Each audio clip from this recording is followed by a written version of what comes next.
I'm with Chris Ammonds after a shareholders informal meeting this evening. I think we started with last year's financial accounts, which are going to be quite good. Yeah, absolutely. It's just an update, really, informal update, because we obviously committed to try and be more transparent about things, and I think we've managed that in the main over the last 2.5 years. So the highlights really of the 24-25 financial year is I think we're probably going to come out of it with a profit of around about £140,000. That's on a turnover of just under £1.5 million as a club, an expenditure of just over 1.35 million. So it's a good position from the club. The best thing about it, I think, is that in the last 2 years, with the 2 back-to-back profits, we've now got our reserves up to a level that it should be for a club that turns out, for a business that turns over 1.5 million. You need 10 to 20% of your in reserves, because in case something went wrong and you weren't getting any income and you need to be able to pay people, and infrastructure projects and things that might go wrong around an old stadium like Edgar Street. So it's been brilliant that we've almost got the reserves where we need them to be in 2 years, which if you'd have told me that 2 years ago, I'd never have believed you, to be honest. So that's testament to all the hard work done on and off the field, and I'm really proud of that. And the profit from this year has also meant that we were able to invest more in the playing budget, the initial football playing budget this year, which again is fantastic, because at the end of the day, that's why we're all here. We're all here to try and put the best possible team on the field that we can, and we were obviously able to offer more support this year, and that's what we always try and do. We'd never be able to put as much money into the football budget as supporters would like, and frankly how we would all like to do as well, but we have a responsibility to look after the entire club, and we will push as far as we can in terms of investing in the football side. But what we're not willing to do is take any risks, and I can reassure supporters, whether they choose to believe me or not, that we have invested this year as much as we felt we safely could. We really can't take risks, having gone down to £5,000 in the bank. No, I mean, I still feel scarred from when I found that out myself. I think I said at the time, if I'd have known that prior to taking on this role, I don't think I'd have taken on the role, frankly, Graham. Yeah. But it's just great, there's been a lot of hard work, and a huge amount of, gratitude needs to go to Paul and his staff and the players over the course of the 2 years, because at the end of the day, it's the product on the field that brings people through the gates and brings the money into the club. So you've got to just, debt of gratitude to everybody involved on that side of things, because you can't get away from the fact that no matter how well you run all the other parts of this business, and there are lots of other parts to it, if the football isn't working, or the football isn't a product that people want to come and watch, then the rest of the business will suffer. And those profit figures for that year don't include much money from the cup run, because there wasn't one. So really and truthfully, it could have been even better. Yeah, it could have been even better, and obviously, again, it's potluck. Sometimes you can be done by a draw. That the first year, in some ways, was a little bit false, because we had, I feel like, 20 consecutive home draws in cup competition. So we had lots of home matches we hadn't accounted for. We obviously had good gates for some of the FA Cup ties, and then for the Gateshead game. So it almost falsely inflated the figures a little bit, and obviously we had additional prize money and bits and bobs from the cup competition. So in some ways, you could argue this is a more genuine kind of profit for the last 12 months, but equally you can only deal with the financial picture as it goes to that, and it's getting harder all the time. I think I'm hugely positive about a lot of this club, but I think it is getting harder all the time in terms of trying to bring more sponsors into the club. The world's a tough place at the moment. We've had a budget today that's got people scratching their heads. People just haven't got the money to spend in our bars like they used to have, in the club shop like they used to have. We're incredibly fortunate to have the support that we do have. The gates have held up fantastically well this year, given that we haven't had the start we've wanted. Season ticket sales were up again this year. Got to 1,300. Yeah, got past 1,300. Yeah, 1,321. I think is the actual figure. But again, that's 50 up on last year, I think, or approximately, which is just brilliant, and it shows that we're going in the right direction. And I sat at Chester last night, and as much as I was miserable when we conceded the goal in the last couple of minutes, I did spend the game marvelling at the support that the players were receiving from the far side, and the noise throughout. So we're incredibly fortunate to have the fans that we do, incredibly grateful for the support they give the club, and we've got to stick with us. I think at the moment it's a tough time, but hopefully everybody will stick together.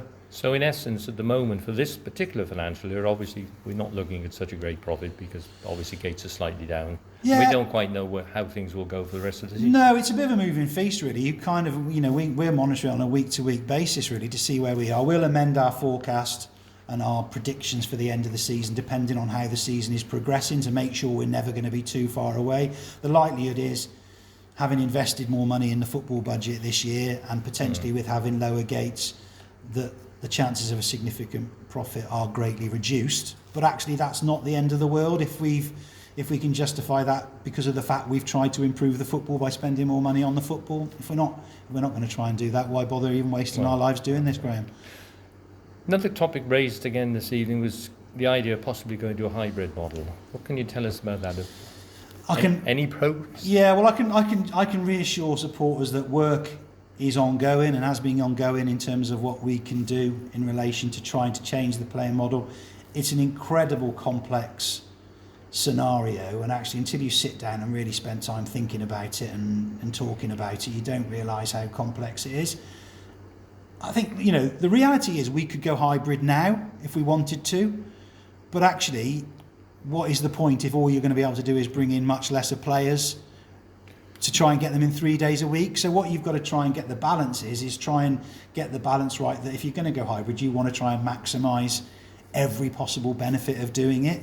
So it's almost not about, can we go hybrid? You could go hybrid with £100,000 budget if you chose to, couldn't you, at the end of the day? But but it would be pointless because you're not going to get any benefits out of it. So what we've got to try and continue to work at is, it's almost not about figures. It's almost about what's the structure we would get that will allow us to do it. And the big fear from my point of view is if you're going to commit to doing something like changing the playing model, you can't just do it for one season. To get the real benefit out of being to do it, you've got to be able to commit for 1 to 2, 3 seasons. Otherwise, you're bailing out before you found out whether it was a better thing to do. So what I would say to supporters is, absolutely 100% the ambition is to move from being part-time as we are now to some sort of different training setup, whatever that might be. But it is a complex process once you start getting into the nitty-gritty of needing extra training ground time, all the extra kit you need. You might need more staff because obviously if you've got 3 training sessions, you need to make sure the players are looked after, the travelling for players, the extra day. There's so many myriad of things to look at, and that's not to be negative, because it's genuinely a really exciting prospect if we can get to that. But it's got to be right on all levels. And you've hinted that it could cost 150,000, 200,000 a season, and in essence, that's got to come from profits. That's 100%. And I think that's, if you're going to do it full on with bells and whistles and do it and go down the route of doing it entirely properly, I think you are looking at 150 to 200 grand more. Now, if you could guarantee you were going to make that profit every single year, you could look at it, couldn't you? But football is so fragile, as we know, that things can turn really quickly, positively or negatively. So you've got to be entirely confident, if you're going to go down that route fully, that you can cover that probably for a course of 3 years.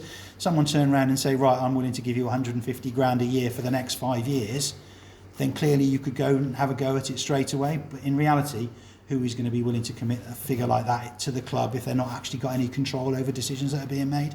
And just taking that a little bit further, the financial side of it, you did mention that it might be time to look at how the club is set up again, because if you go hybrid, you will want more money in some way, even if it's a share issue or something, just to ensure that you've got the money. Well, people talk about investment. I hear it a lot. You can't avoid the subject. People talk about investment, don't you? And it's not a simple subject, is it? But all I want personally is for this club to become the very best it can be. And actually, I think we'd be stupid not to look at all possible options to try and get there. Clearly, we have to be very careful about the direction we go in. This is a very precious place and a very precious club, and we all obviously all had our hearts broken once before, and we don't ever want to go into that position again. But I do think, at some point, we should be open to conversations about what we might want to do in the future and might we want to do. I did jokingly say in the meeting, if I win the Euro Millions and get 15 million to spend, I might be putting it in the club, but I want to be making some decisions, and anybody else would want to be the same, I'm sure. Yeah, but if the right person rocked up, I'd be more than happy to stand down tomorrow and get my life back. So it'll all be good fun. Well, just get your life back after last night up at Chester.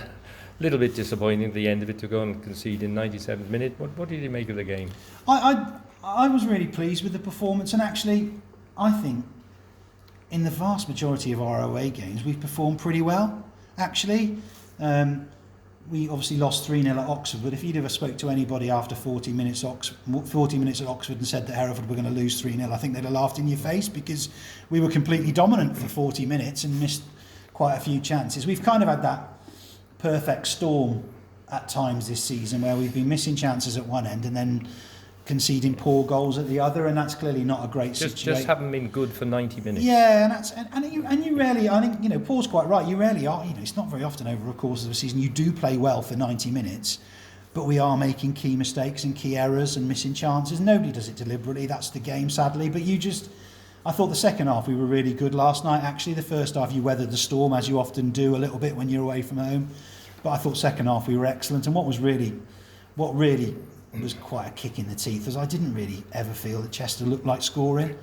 They had a free kick, didn't they, and the one that was blazed over, but apart from that they didn't really create anything. And then right at the death I couldn't quite believe there was 8 minutes of injury time. I'd said 6, and that was added 1, because I'm always negative about how many is probably going to be added if we're leading.